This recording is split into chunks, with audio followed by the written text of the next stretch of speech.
Hi everyone, this is me Sania. Welcome to my YouTube channel TZS Assemble। तो बच्चों, आज के इस वीडियो में हम सब पढ़ने वाले हैं साइटोप्लाज्म और साइटोप्लाज्म में प्रेजेंट कुछ सेल ऑर्गेनेलीज के बारे में। लास्ट वीडियो में हम सब ने पढ़ा था the difference between prokaryotic cells and eukaryotic cells. If you have not watched that video then go and must watch that video. So now let's start our cytoplasm. बच्चों, what is this cytoplasm? The cytoplasm is the fluid content inside the plasma membrane. It also contains many specialized cell organelles.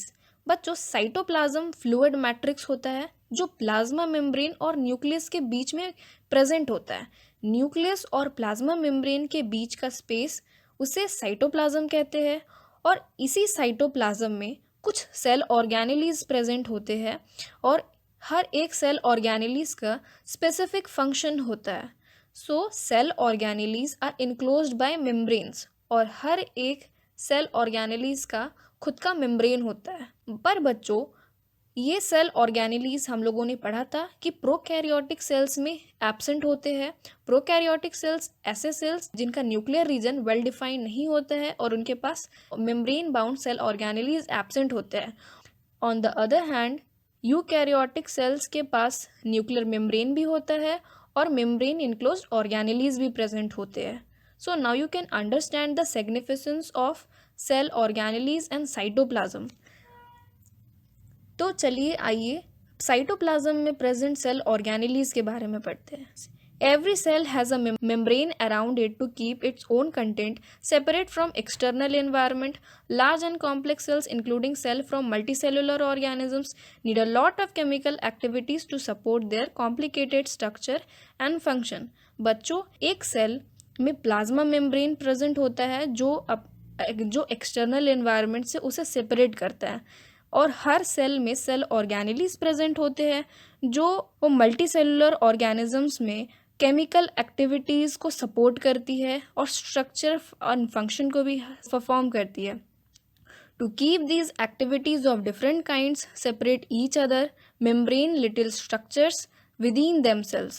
This is one of the features of eukaryotic cells distinguished from prokaryote cells. बच्चों, cell organelles की presence prokaryotes और eukaryotes में difference create करती है। ये main difference है prokaryotic cells का और यूकैरियोटिक सेल्स का। तो ये सेल ऑर्गेनेलीज इतने छोटे होते हैं कि ये इलेक्ट्रॉन माइक्रोस्कोप में ही विजिबल हो पाते हैं। So now let us discuss cell organelles. Endoplasmic reticulum, Golgi apparatus, lysosomes, mitochondria and plasmids. So ये सारे सेल ऑर्गेनेलीज एक सेल में क्रूशियल फंक्शन परफॉर्म करते हैं। They are important because they carry out some very crucial functions in cell. So our first cell organelle is endoplasmic reticulum. The endoplasmic reticulum is a large network of membrane-bound tubes and sheets. It looks like long tubules or round or oblong wax vesicles. The ER membrane is similar in structure to the plasma membrane. बच्चों, ये जो endoplasmic reticulum है cell nucleus से attached होता है। Let me show you the diagram. See हमारा जो endoplasmic reticulum है वो न्यूक्लियस से अटैच्ड है और ये एंडोप्लाज्मिक रेटिकुलम टू पार्ट्स में डिवाइडेड है। एक है हमारा रफ एंडोप्लाज्मिक रेटिकुलम जिसे RER कह सकते हैं और smooth endoplasmic reticulum SER। Looks rough under the microscope because it has particles called ribosomes attached to its surface. बच्चों, एंडोप्लाज्मिक रेटिकुलम को किस बेसिस पे रफ और स्मूथ कहा जाता है? रफ एंडोप्लाज्मिक उसे इसलिए कहा जाता है क्योंकि एंडोप्लाज्मिक रेटिकुलम के सरफेस पे राइबोसोम्स प्रेजेंट होते हैं, इसीलिए उन्हें रफ एंडोप्लाज्मिक रेटिकुलम कहा जाता है। Wait, what are these ribosomes? Ribosomes हमारी प्रोटीन फैक्ट्री को कहा जाता है, यानी ये राइबोसोम्स प्रोटीन सिंथेसाइज करती है। The manufactured proteins are sent to the various places in the cell depending on need using the ER. The SER helps in the manufacture of fat molecules or lipids important for cell function. Some of these proteins and lipids help in bulking the cell membrane. This process is known as membrane biogenesis. Now the smooth endoplasmic reticulum, जिसमें ribosomes absent होते हैं। और ये smooth endoplasmic reticulum का क्या function होता है बच्चों? ये स्मूथ एंडोप्लाज्मिक रेटिकुलम लिपिड्स और प्रोटीन मॉलिक्यूल्स को सिंथेसाइज करती है, और इन्हीं प्रोटीन्स और लिपिड्स के हेल्प से हमारा प्लाज्मा मेम्ब्रेन बनता है। इसी प्रोसेस को कहते हैं membrane biogenesis. Some other proteins and lipids functions as enzymes and hormones. Although the ER varies greatly in apparatus in different cells, it always forms a network system.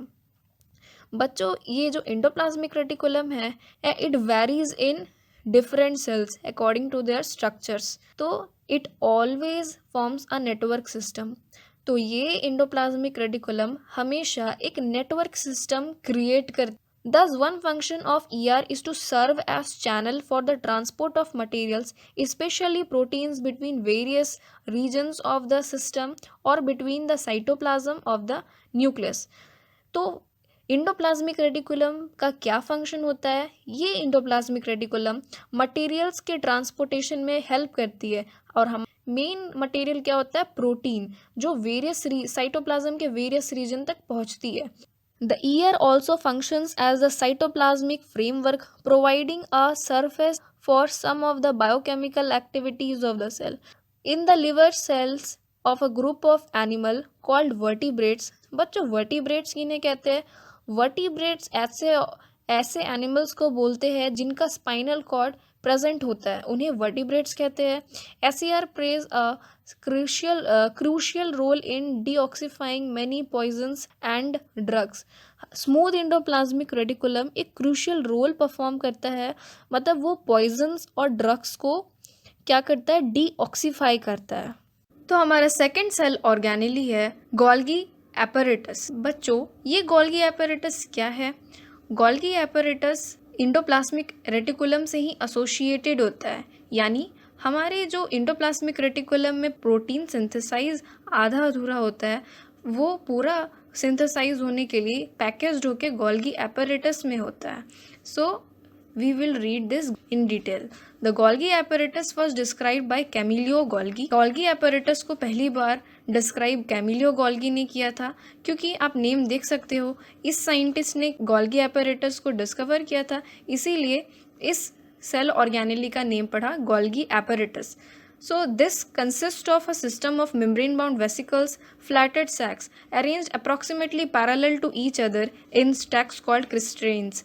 So ये जो Golgi apparatus है वो parallelly क्रिस्टेन्स में form होते हैं। These membrane often have connection with the membranes ER, जो मैंने बता दिया है कि ये कनेक्टेड होते हैं एंडोप्लाज्मिक रेटिकुलम से। Therefore another protein and complex cellular membrane system. The material synthesized near the ER is packaged and dispatched to various targets inside and outside the cell through the Golgi apparatus. Its function includes storage, modification and packaging.